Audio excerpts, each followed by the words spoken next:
In today's video, I'm going to teach you how to remove a Gmail account from your Outlook desktop application.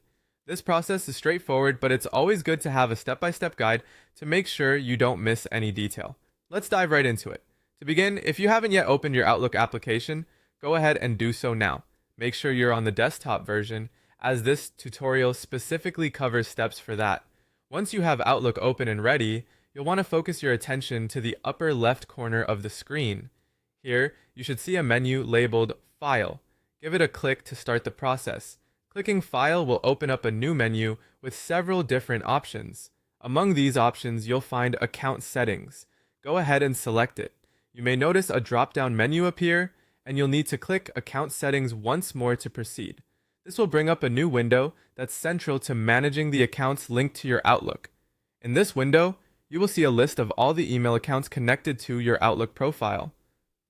Take a moment to identify the Gmail account you wish to remove.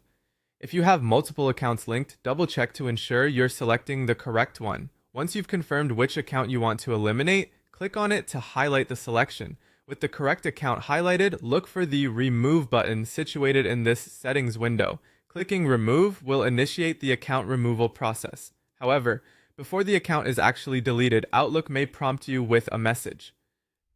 This is to confirm that you understand the offline cache associated with this Gmail account will also be deleted.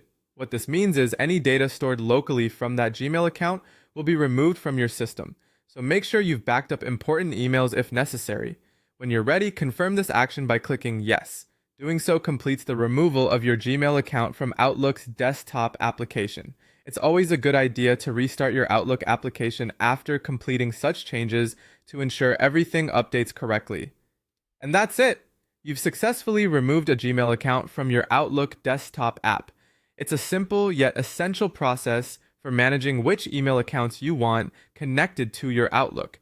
And I hope this guide was clear and helpful. If you have further questions or need assistance with another topic, feel free to explore more tutorials. Thanks for watching.